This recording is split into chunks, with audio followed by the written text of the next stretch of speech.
Welcome into Hoopsville. I'm your host, Dave McHugh. This is a special edition of the show. We're going to be talking to both national committee chairs today. On the women's side, that is Kristin Hughes, who's athletics director at Smith, and the women's chair. On the men's side, who is the chair, it is Cam Fuller, St. Norbert athletics director. Believe the first time we've had two athletics directors as chairs, at least in the most recent memory, if ever. Or not, I shouldn't say if ever, but at least since we've been doing this work. If you ever have questions for us or when we talk to the committee chairs in the future, you can always email us, hoopsville@d3sports.com. Join us on our social media channels, especially Twitter and Facebook, but also Instagram, at D3Hoopsville, hashtag Hoopsville, or Facebook's at facebook.com/Hoopsville. We're also on Threads. We try and utilize it. We're on Blue Sky. We have not utilized that all that well this year. If you're listening to us on a podcast, thanks so much. By the way, if you want to, send us a note on where you're listening to that podcast. I'm kind of curious. So this is an exclusive opportunity for Hoopsville members to watch this or listen to this episode ahead of time. If you are not getting that opportunity and you're listening to it on the regular release, not early access, head to buymeacoffee.com/Hoopsville or scan the QR code if you're watching this, which is currently in the bottom of the screen. It'll be at the top of the screen a little bit later. Sign up for a Hoopsville membership and you'll get access to opportunities like this, including the upcoming Off-Court podcast, where we sometimes won't even release those to the public. It's all going to be on a case-by-case basis, as it were. Again, buymeacoffee.com/Hoopsville. This will help us continue the work that we do from the Hoopsville studios. And potentially, if we get enough attention or get enough support or get enough, whatever you want to call it, impetus, we will start expanding our work outside of basketball. There used to be an old show called the YD3 Show. We're going to bring that one back, and we have some ideas of some inside D3 stuff as well. Again, buymeacoffee.com/Hoopsville. It's important to us.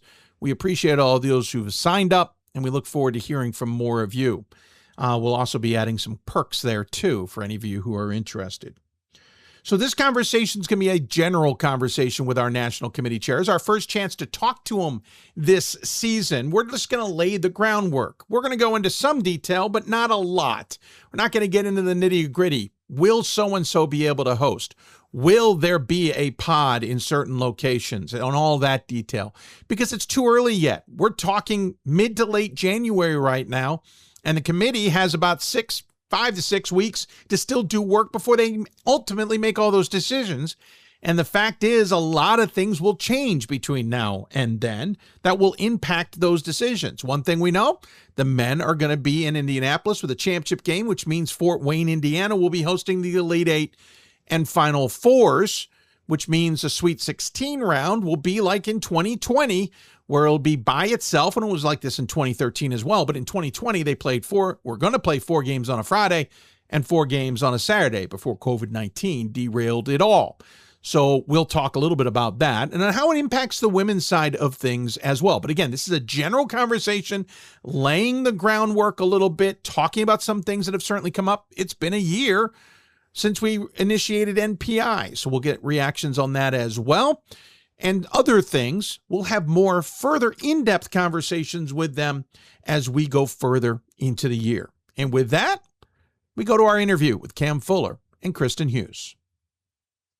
Now joining us on the Hoopsville hotline, it's the national committee chairs for both the men's and women's basketball committees. It is Cam Fuller, who's athletics director at St. Norbert and men's committee chair. And on the women's side, it is Kristin Hughes, who is the athletics director at Smith. First, both of you, thanks for taking the time. Good to see you. Thanks, Dave. Happy to be here.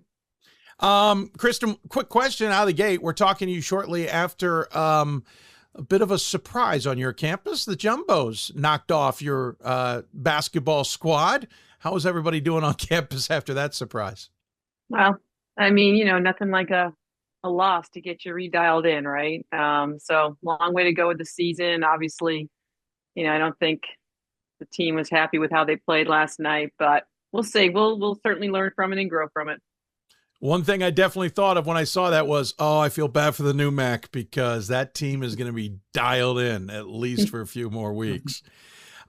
First and foremost, as I said, thank you for coming on. I want to let everybody know, as I said in the intro, this is a bit more of a generic kind of set the table conversation. We'll have more in-depth conversations later in the year, but you're both national committee chairs in your first year in that role, obviously not first year on the committee, and both athletics directors. I think we've had administrators before. We've had a mix of coach and administrator. I can't remember the last time we, if ever, have had two athletics directors. Kristin, you two bring a unique angle to things. I know you have some coaching background, but again, you come from the administrative perspective. Yeah, I mean, I think it's great, right? I mean, I won't speak for Cam, but certainly my first 2 years in the committee have been a really significant experience. It's great to be this hands-on in terms of the championship. And I mean, I think what we do is in our jobs every day is trying to give student athletes this like incredible athletic experience. And so to be able to share that and do that on the national stage, it's really a privilege. So really excited about the work ahead. Love the committee. Really good people and good heads around a table. Cam, same with you. Again, administrative perspective, and from your background, it's always been administrative. While being a student athlete, you haven't been distracted by the coaching.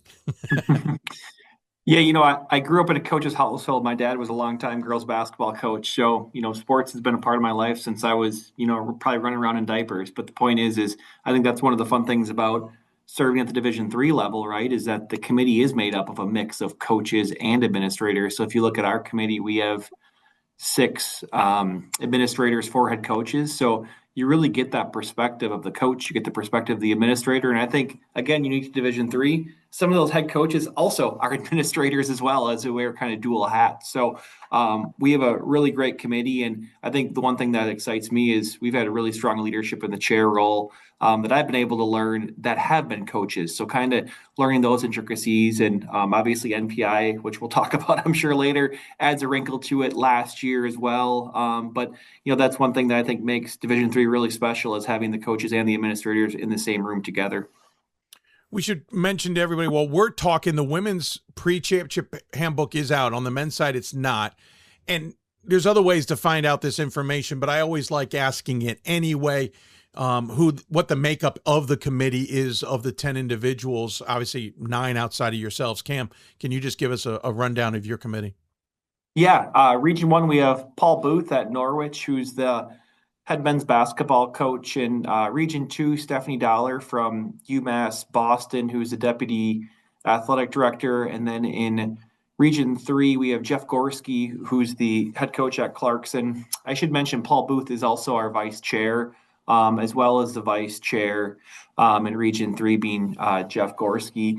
And then in Region 4, we have a new name there, Rashawn Carlton, who's the director of athletics at Penn State Harrisburg. And then in Region 5, Gary Stewart took a new position, so his role is being backfilled by Jacob Flegel from Messiah, the head men's basketball coach there.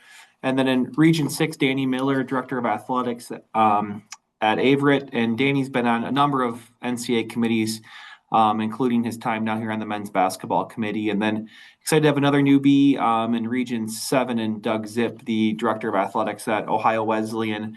Again, another person that's been in the membership for a long time, and I think Doug's going to bring a lot of great perspective to our committee. I'm in Region 8, and then in Region 9, we have Tim Gross, head coach on the men's side at University of Northwestern St. Paul, also an associate athletic director there. And then kind of rounding out our group is a conference office member in terms of having Dwayne Hanbury, who's the commissioner of the Southern Collegiate Athletic Conference. We have a really good mix of, like I said, coaches, commissioners, assistant ADs, that I'm excited for the committee. And then we have a new liaison at the NCAA level in Amir, who just started. Alex Dickey moved into a new role in the NCAA. And then we all love Jim Haney, who's back as our officiating coordinator. So that kind of gives you a perspective of our committee and then the support staff we have around our committee as well. Awesome, Cam. Appreciate it. Kristin, can you give us a rundown of yours? Yeah, sure. Region 1, we have Michael Poblansky. He's the director of athletics from Albertus Magnus, and he's in his first year on the committee. I have Region 2, Region 3 is Tom Emberly, who's the Director of Athletics Communications at Farmingdale State College. And Tom's been on the committee for a number of years now. Brings a really good perspective from that side of the house. Meg Barber from NYU, Region 4, which, it's great, right? Meg's been there with her team. She's not going to take part in any conversations, Kristin. Well, but it's great insight, right? To talk about Absolutely. like how the past championships have gone and what could be improved. I mean, talk about a bird's eye view. So it's great to have Meg there in her first year. Region 5 is Rebecca Mullen, who's the commissioner of the Atlantic East Conference. And again, Rebecca's been on the committee for a couple of years now, so really good experience. Victoria Wilson is Region 6. She is new this year, Assistant Athletic Director from Randolph-Macon College. Region 7 is Sam Jones, who's the women's basketball coach at Waynesburg University, starting his second year. Shauna Armstrong, Region 8. She is the Assistant Director of Athletics, SWA at Elmhurst University. And then Region 9 is Diane Gilbert, Assistant AD, SWA at Wisconsin Stevens Point. She's also one of the vice chairs for us. And then rounding that out in Region 10 is Kendra Whitehead, who's the head women's basketball coach, SWA at Hardin-Simmons, also one of our vice chairs. So again, similar to what Cam just said, it's a great mix of coaches and different levels of administrators. So really good perspectives. We work with Kelly Whitaker, Ethan Walker in the NCAA office, who are just great people to be with. So it's a good broad committee. Yeah, interesting enough, 4 new committee members for you, Kristin. So a little bit of new role. I don't think we had 4 on the men's. It's, because of Gary, there's a couple extra. But a little note, by the way, Victoria Wilson, who works under Jeff Burns at Randolph-Macon, of course, former committee chair on the men's side a handful of years ago. Thanks for that. All right, let's just talk. Obviously, this is a unique year.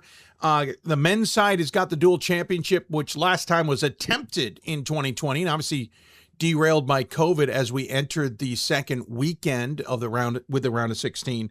And by the way, was supposed to go to Fort Wayne for the Elite Eight Final Four. This is that extra year to do that. And on the women's side, we've already done that a handful of times. And so it'll be a normal weekend there. Cam, you got to be looking forward to this dual championship in Indianapolis as well, where we haven't done it. It's only been Atlanta. Even 2020 was supposed to go to Atlanta. Yeah, I think it's going to be a special year, Dave, knowing that we'll have a mix of even the early rounds, right, where we'll have the standalone Sweet 16 round, where we'll have one game at the 8 sites, and then we'll flow right into Fort Wayne, which have been great host of our Final Four national championship, where we'll have the Elite Eight Final Four, and then really excited about the joint championship. But I think what's going to make the joint championship all the more special is it's really going to be a celebration of all levels of basketball in Indianapolis, where we'll have not only just a D1 Final Four, but the D2 National Championship, as well as the NIT Final Four and championship games will be in Indianapolis. So it'll really be an action-packed weekend into Easter weekend in terms of D1, D2, D3 basketball, but really excited about what the format looks like leading into Indianapolis, because I think it's going to lead to some new and some different opportunities as it relates to how we structure the tournament as well. And at least not like 2013, where we really had to drag out that tournament. We didn't even have 64 teams. I can dive into that in the post or in other times, but that was unique. Kristin, you were part of the committee for when the women did the last duel, correct? No, I was not. I had not you joined weren't? the committee Okay. yet. No. See, this is where it happens when all the dates just start squeezing together into one. I came in really late. I took the place of somebody, so I was a late comer my first year. That's right. I do remember that now. So when you look at this, one of the big questions that always comes up is who gets rights to host if we have multiple schools with men and women in a hosting position. It happens every year with the usual suspects and sometimes some new. We should point out women will have the opening weekend right, meaning if they have a dual situation, the women will have the right to host. Men will have to travel, right? No, flip that. I have the last year's. Men will be first, women second. The second weekend, women have it. But this brings up a question. Men will only have these 8 sites playing 4 on Friday, 4 on Saturday. Because everybody asks this, could there still be a dual championship? Kristin, I don't know if you guys have an answer to that, but if me reading your manual, the answer is no. We've never done it in the past. I can't imagine you'll try and recreate that wheel.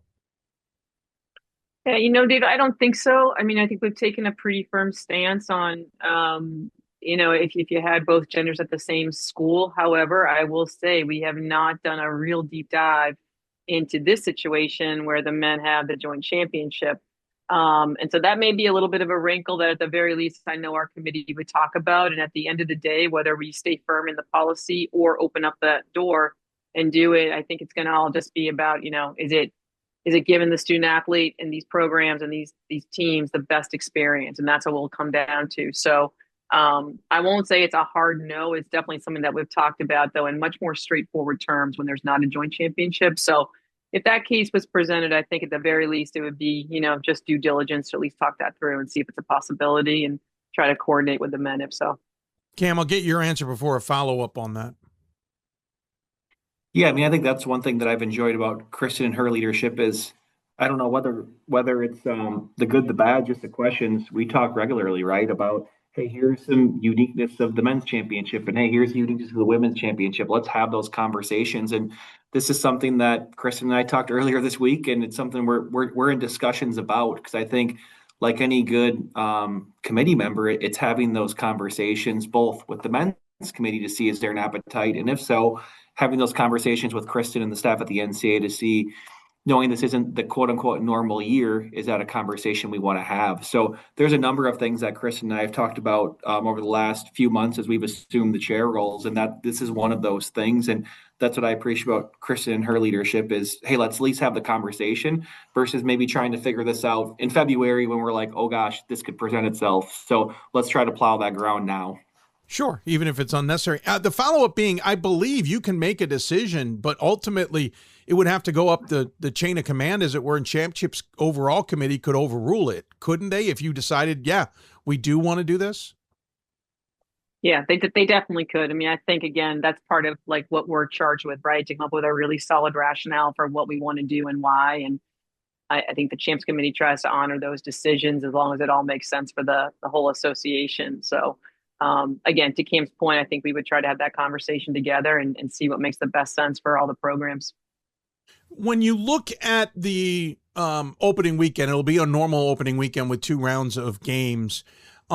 We've really gotten to the point of celebrating Division III in a lot of ways. I know now all the games are streamed via the partner at Huddle, and the games all have a more of a universal look to them. We're expecting streaming to some degree, replay, et cetera, et cetera. But one thing the men have done, Cam, is you guys have really stressed, and partly because of Yeshiva's appearance a few years back, of not dragging out, that's a horrible way of saying that, but spreading out the games so that we can really enjoy them. Games happening multiple times, but also other games happening later. Kristin, I'll come back to that, Cam, but Kristin, on the women's side, the manual is pretty strict. It says 4 to 6:30 local time. So we get a little bit of a stretch, but have you ever talked about doing the men's model of stretching it out even more to try and showcase the games more? Yeah, we've talked about it a little bit. I think the feeling on the committee has been that, if we kind of put the games in sort of these tighter parameters, we just get a better overall base in terms of who's tuning in and trying to watch these games. So we feel like that's been a good way to highlight women's basketball. And to be honest, and this is no criticism, but I think there's certain times that really kind of promote a game, and I think that you thinking about fans and parents actually getting to some of these sites too, playing later in the day, I think helps all those folks get in the seats. And so there's some of that we try to balance as well. So we have not talked about spreading it out a lot. That really hasn't been a big topic for our committee nor a request. Because I think what we're doing, at least on the women's side, is working for us and our fans right now. Cam, what's been the overall thought? How has it played out? I assume we're going to stick with this model. Anything you'd like to adjust to? What's the committee's thoughts? Yeah, I don't think there's a right or wrong answer to it. I think from our perspective, we've really looked at is, can we really create that wall-to-wall coverage of D3 men's basketball? And we've been able to do that where you kind of see it at the Division I level too. If you look at the game times, you're like, gosh, why is this game starting at 3:12? Well, it's because there's another game starting at 3:06, and it really allows where if there's maybe 2 games coming down the wire, they're not overlapping each other. So we can try to promote it, whether that's through our streaming partner with Huddle, which will again have the early rounds of the NCAA tournament, or through social media. So that's something that I can't say it was my idea because it wasn't before I was on the committee when that decision was made. It's something that we inherited and something that we as a committee see value in, especially as it relates to kind of the end of games and really creating a captive audience for maybe that one game instead of kind of competing interests. Again, the second weekend will be different, Cam. How are you guys going to end up deciding, if you've even gotten this far, about who's playing on Friday and who's playing on Saturday? And will there be a hint of that a little bit in the opening weekend?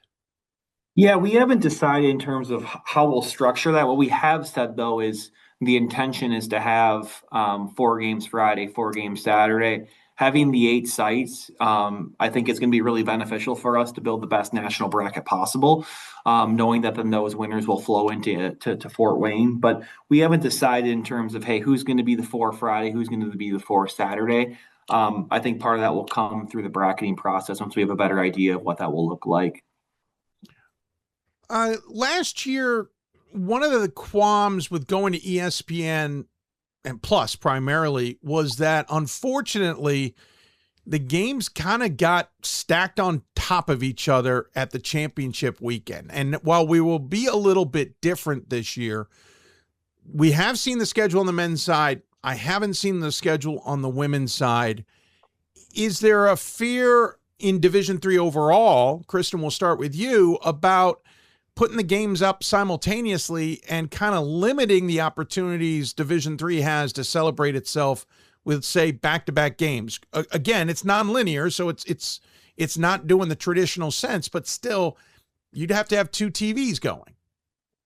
Yeah, I think it's a great point. We definitely talked about it, and I think there's a lot of, a lot of personalities at the table, so to speak, when you're trying to navigate all these pieces with ESPN, with host sites. I think at the end of the day, yes, if we could have these championships airing at different times so that you really can showcase and highlight each of these games, then that makes the absolute most sense. And so I know that we definitely talked about that in terms of trying to pick good times, but then you're trying to also balance that with playing games at a time that makes sense for these programs, right? Because it's not just the tip of the game. It's, it backs everything else up, right? Like you build your schedule backwards in terms of shoot-arounds and meals and scouting reports. And so you got to try to balance what's really in the best competitive interest of the programs, not just what's available in terms of a timing slot. And so if you can hit that perfect answer, then I think that's great. I don't know if it's always possible, but that would certainly be the intent.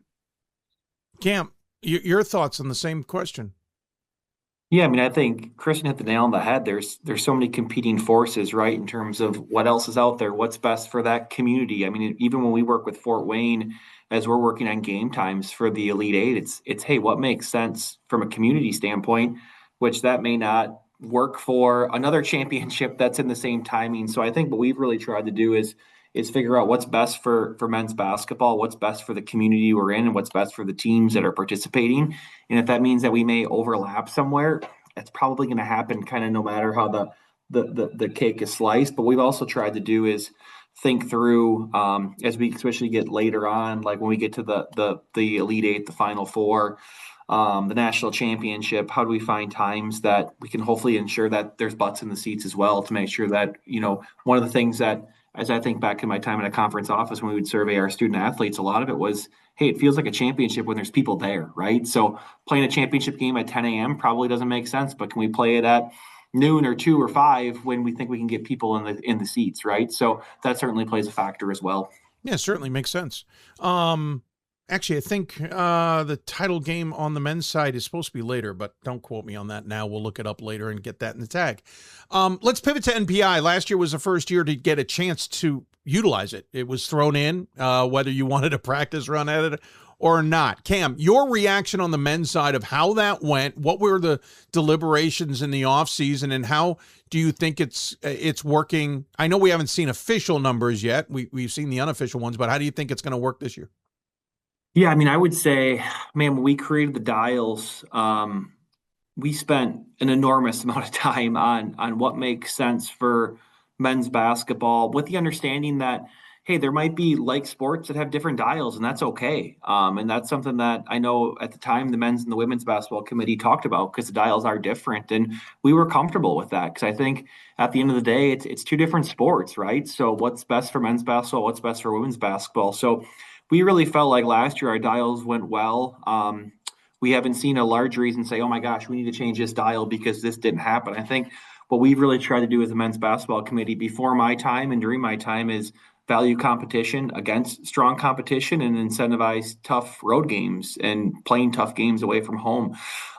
So this will be the second year. I think there's the ability to change the dials after this season, but I don't think there's anything from the men's perspective that we're clamoring to change. I think it'll be really nice to have 2 years of data to be able to see. And I think the biggest mistake sometimes we make, just in general, is we're quick to make changes instead of quick to seeing how things play out. So I actually like that we've committed to a couple of years to see it out versus let's kind of make small tweaks every year. And before you know, coaches are like, we don't know how to schedule because every year the dials change. So I think that's one thing that hasn't changed with the dials, is our really emphasis on playing tough games. And if you can play those tough games and win away from home, you're going to get rewarded for that. Yeah, I think interesting enough, MPI getting thrown in, the argument from coaches is we have zero clue how to schedule. Kristin, from your perspective, how did it go?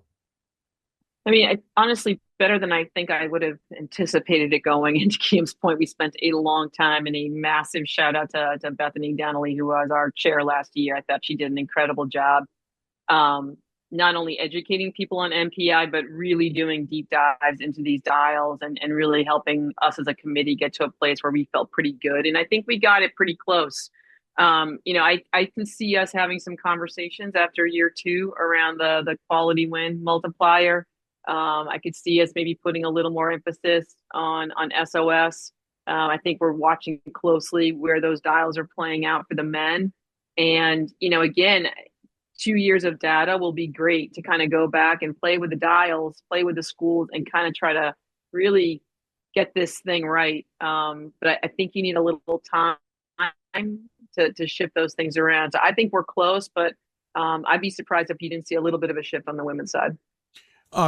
Both of you kind of answered in the question there. So I'm assuming one of the arguments I had made was because this got thrown in without a real test run, I wish the committees were allowed to maybe tweak one little thing after year 1. I know some sports needed more than one little tweak.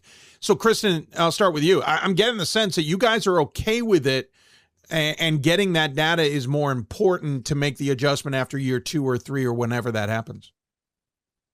Yeah, I think if you make an adjustment after year 1, it's really reactionary, and I don't think that's where we want to go.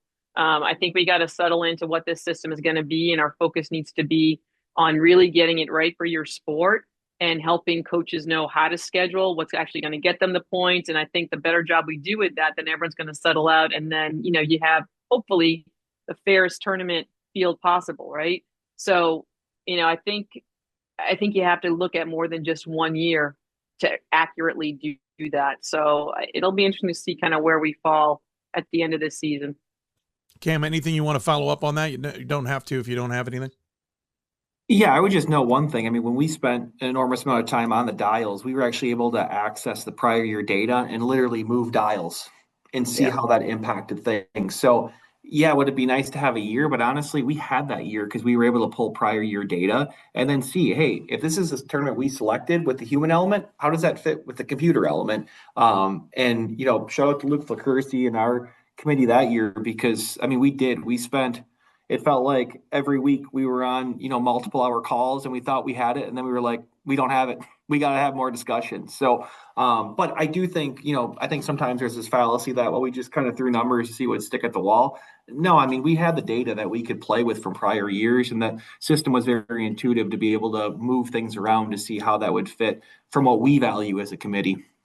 Talking to both previous chairs, especially Bethany, she and I went down the rabbit hole a number of times with a lot of this stuff, and I appreciate the time they gave me to try and educate myself. The Snyder guys are a lot better than I am in this data world, but it was helpful nonetheless. Don't have a ton of time, so I want to get to a couple of other things quickly, though, on the NPI topic, Cam.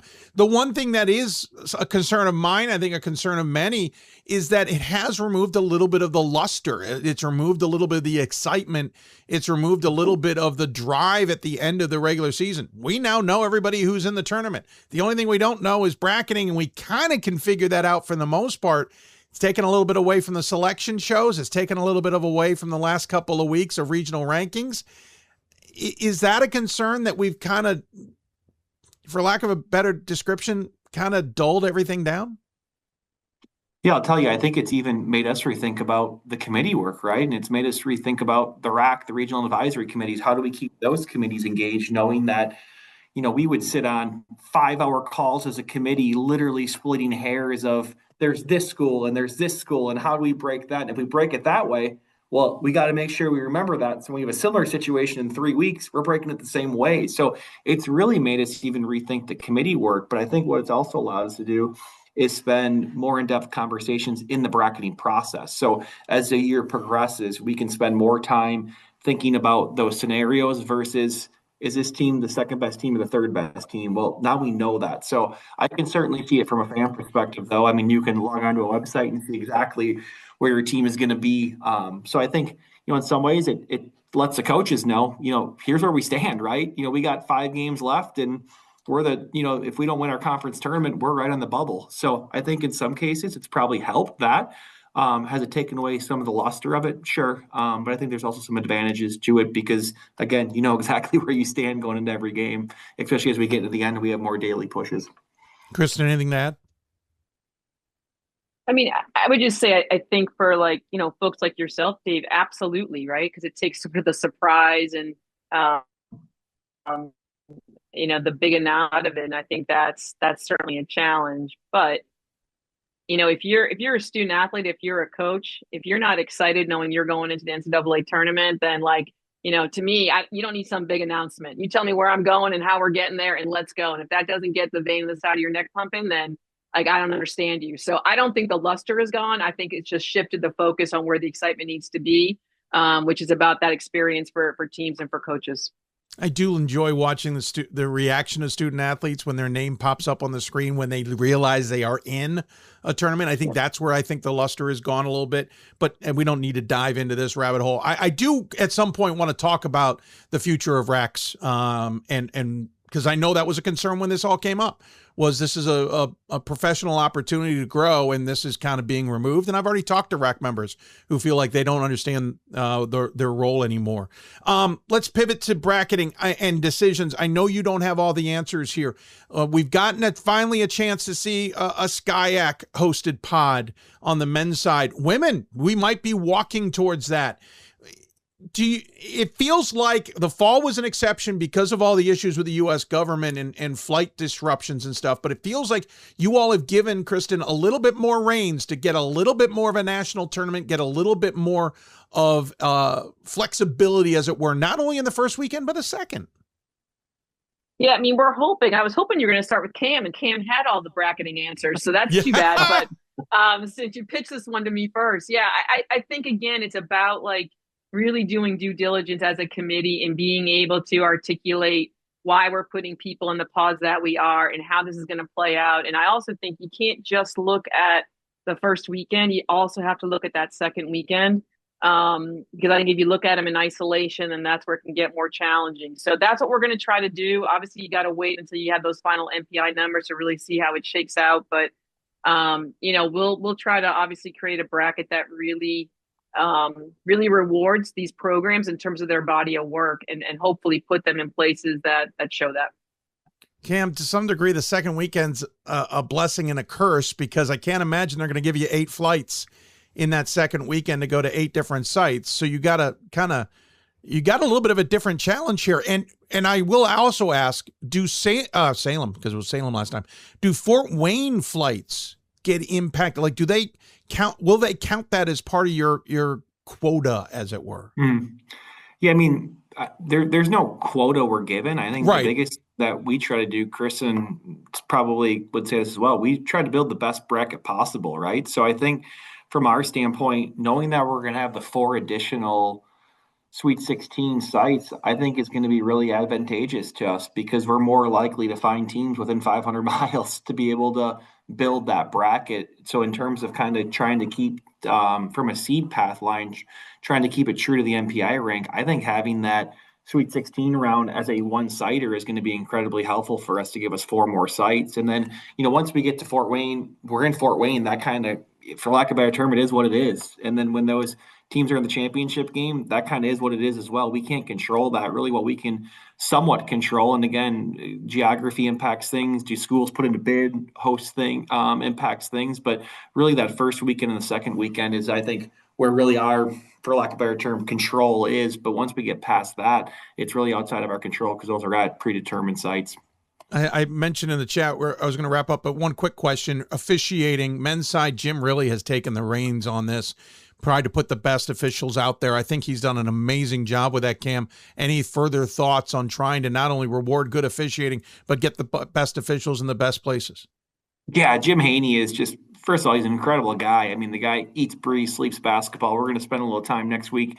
He's coming up here to the pier to watch a St. Norbert game, and then we're going to head to some games in Chicago. But the point is there's nobody who likes Division III basketball and who invests in it more than that guy. I mean, Jim Haney was an incredibly high-level official himself, but he's really bought into just creating the best officiating possible at the Division III level. And I think if you look at where our officiating was before Jim and where it is now, I mean, he's just, through his commitment, it's been incredible. And I think he's had really good support from the NCAA to do some new things and to really challenge some things that we've done in the past. So when you see Jim in his, like wall, as you think about when the tournament bracket is starting to get built, I mean, that guy is already like 3 steps ahead of everyone. So we're really fortunate to have Jim, and go on social media. You'll see Jim. He'll answer questions from you, Dave, or from anyone, because he truly believes that just being accessible is so important. So I think that's one of the biggest things that Jim does is he's accessible, and then he tries, like we do, try to build the best bracket. He tries to put the best officials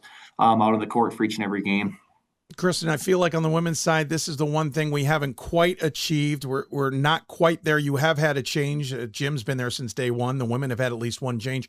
But furthermore, Kristin, this is also where we're seeing an issue with officiating in terms of depth, where the women's side of the game is where we're seeing the most inexperienced officials having to come up, and they get assigned to D3. So how do we fix that? And are you trying to go towards a Jim model? Yeah, I mean, I think it's definitely a challenge, right? I mean, Donnie Saunders, I think, has been a really good person for us over the last couple of years, trying to really identify top talent and work with assigners all across the country to get the best people at these games. I think we've got some great D3 officials out there who are very much committed to D3. Probably the bigger concern is some of the younger officials, because if they show that they're really good early, they get snatched up, right? And so trying to do some things to really keep those young good talent in D3 is really probably where our focus needs to be. I think we've got a pretty good veteran group, but we just got to get some new people coming through. And, a lot of it's going to be about, obviously, like their experience, right? And I'm not talking about if coaches are yelling at them or not yelling at them, but I mean, I think, you gotta, I mean, they're there for a game day experience as well. And so hopefully we, can kind of strengthen that new group that's coming through and make them value what a D3 experience looks like and not just be looking for D2 or D1. I really appreciate the time. I know I've got to let you two go. It's been great to at least set the groundwork. Again, we'll have further in-depth conversations down the road. But before I let you go, I always give the guests the final word. So, Kristin, we'll start with you. Any final thoughts you want to share with those who are tuned into this? Honestly, Dave, I want to thank you for what you do for basketball, both sides. I think it's really great. I think we have incredible stories at the D3 level. I started my comments on this with you a little while ago that I really feel like it's a privilege. This is super fun to be on this committee and working with people. And we're heading into what I think is one of the most exciting times in the school year when you talk about championships. So excited to be a part of it. And thanks for all you do to promote the sport. Thanks, Kristin. I appreciate that. Cam, any final thoughts? Yeah, I would just echo Kristin's thoughts. And just state for those listening, we have a committee that's going to work incredibly hard here over the next couple of months to put the best bracket possible, the best tournament possible, and then let's roll the balls out and let the results be that they may. But I think the biggest thing that you're going to get the commitment from our group is we're going to work hard to make sure this is the best tournament possible. And appreciate you, Dave, and those that cover D3 hoops in the manner they do, because it really makes it feel special for our student athletes when they know that there's not only a local or regional audience, there's a national audience watching our student athletes compete each and every day. Yeah, it's great to see how much it has grown. Thank you two for your time. Really appreciate it. That is Kristin Hughes, Athletics Director at Smith and Women's National Committee Chair, and Cam Fuller, Athletics Director at St. Norbert and Men's Basketball Committee Chair. Great conversation with Cam and Kristin. Really appreciate their time and joining us on the Hoopsville Hotline. Great to get their insight on things, even if they don't have all the answers yet. Obviously, they have served as committee members for a number of years, so they've seen the evolution of things, including NPI coming along, as Cam Fuller went into detail there about. Good to hear their take on that. I've always had the adage that maybe we should have gotten the chance to tweak things a little bit. Again, some other sports probably needed that more than basketball. Their take is, no, we want to see where this sits, give coaches a chance to understand things before we do tweak things. Might be interesting if they do tweak things at all. Women, it does sound like the quality of win index, which was something that came up last year as well, will get a revisit when that happens. After year 2 or 3, there's always been debate on what that actually is going to be. And I'll admit, while I'm recording this, I don't remember what the answer to that is. We'll get that answer at a later date. Again, we'll have more in-depth conversations with them, and we'll look forward to those. We're going to start pushing you now to send us questions. And I realize while I'm saying that now, if you're listening to this when this got released, either early to our Hoopsville members and or later, before we've had a conversation, you may not have a question, or that question will be eventually resolved, but you can always send them. Hoopsville at d3sports.com is the easiest way to send us a question. You can send us via DM, we suggest, at D3Hoopsville on Twitter, or on a direct or a instant message, or whatever you want to call it, on Facebook as well. You can send them via Instagram too, though, man, my messages at Instagram get swamped with other things. But nonetheless, send them our way. We will start pushing for those ahead of our next in-depth conversation with the two of them, so there will be other opportunities to be reminded of that fact. Again, great information from the two of them, from officiating to the NPI to how they may be utilizing flights and the bracket creativity. I did ask about whether Fort Wayne would be part of the price tag, the quota, and I'm using the word quota very loosely because we know that the NCAA doesn't come out to each committee and say, hey, you're allowed 6 flights, because that's not feasible. But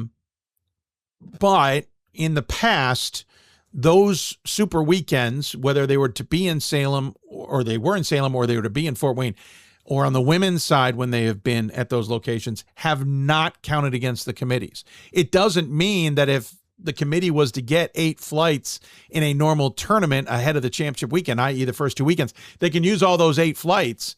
Again, there's no quota system necessarily in place. I don't think we're going to see 8 teams in the flying for that second weekend in men's basketball. And to Cam's point, I understand what he's trying to say. I'm a little worried that the 500-mile will cause some matchups in that second weekend. We wish they didn't happen.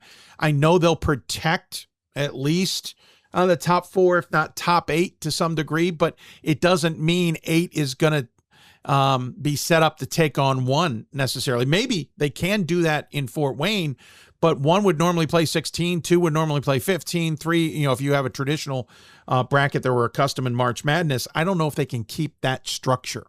So you might see something funky like a 4 playing a 9, or you might see a 2 playing a 10. Because of those 500 miles. So I'm a little worried about that, but I'm sure it'll work itself out in the end, and I'm sure we're going to have some great tournaments nonetheless. So that's our conversation. Again, if you're watching this on early access, it means you are a Hoopsville member, and I greatly appreciate the fact that you are. Thank you for helping us continue the work that we've been doing for 23 official seasons, but really since November of 2000, this work on the show and what we do. It is not easy. Part of that is my fault because I made the show what it is. but we like to keep up our standard, and we appreciate you helping us do so. If you are not a Hoopsville member and you're watching this after it's been released to everyone, please consider joining buymeacoffee.com/Hoopsville. There will be other opportunities to gain exclusive access to interviews, early access to elements, including the Top 25 Double Take Show. That is always a live and early access opportunity for Hoopsville members. We've only twice had that available to everyone. So join us, and you get to watch that show live on Mondays, most Mondays, at 8:30 p.m. Eastern Time, and get early access to it before we release it to the general public, anywhere from 5 to 7 days later. Also, we're desperately trying to get the Off Court podcast up and running. Got a list of emails that have been sent out to guests, and we look forward to putting that together. You'll get access to that early, and some of those may never go out public, and some that will go out significantly later. So buymeacoffee.com is going to get you access to that podcast well in advance of everyone else. Again, thanks to Cam Fuller and Kristin Hughes for joining us on the show. It was wonderful to chat with them on this special edition of Hoopsville. Great to get a groundwork on what to expect in the 6, 5, 4, whatever weeks ahead, depending on when you're listening to this. And we look forward to talking to them later in February to get even more in detail. Now that they've seen some things come together, they're kind of starting to foresee who may be the top 16 teams on both the men's and women's side, etc. As far as the top 16 show, which we've done each of the last 3 years in conjunction with the NCAA, whether we're doing it this year or not and what it looks like, to be determined. We are fighting hard to do a special show ahead and try and promote the heck out of the Division III basketball tournament. But admittedly, NPI, we talked about that luster, took some luster off of that show, and everybody is certainly well aware of that.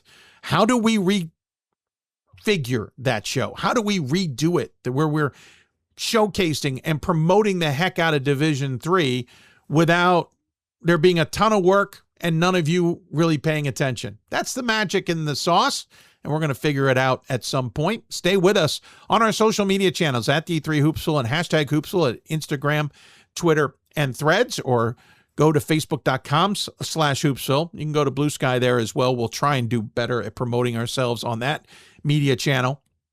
And we will announce what we will be doing as we get further along. Of course, shows are traditionally at 12 p.m. Eastern Time live Monday and Thursday throughout the season. If you missed any of the archives, they're available, including our supersized show from the previous Monday and our Thursday show. And our Top 25 Double Take shows exclusively available to Hoopsville members live and early access. And you can go back and watch those if you're not a member or you missed any of them. We put all of those online. We are on tap of doing more shows this year than we've ever done before, and we've loved every single minute of it. And thank you to you for supporting us in our efforts. With that, I'll put a bow on this one. Thank you for tuning in. I hope you learned something from our committee chairs. I always learn something new from our committee chairs, and I look forward to having the in-depth conversation to learn even more from them in the future. You've been watching Hoopsville, presented by D3Hoops.com. And from the WBCA studios, I want to thank our friends at the Women's Basketball Coaches Association, and of course, everybody at D3Hoops.com. I want to thank all the Hoopsville members for helping us as well. Dice Canton, as he's known throughout the world, our newest Hoopsville member. Thank you for joining us, sir. I greatly appreciate it. We'll see you back here with more exclusive content in the future and more conversations with the National Committee chairs.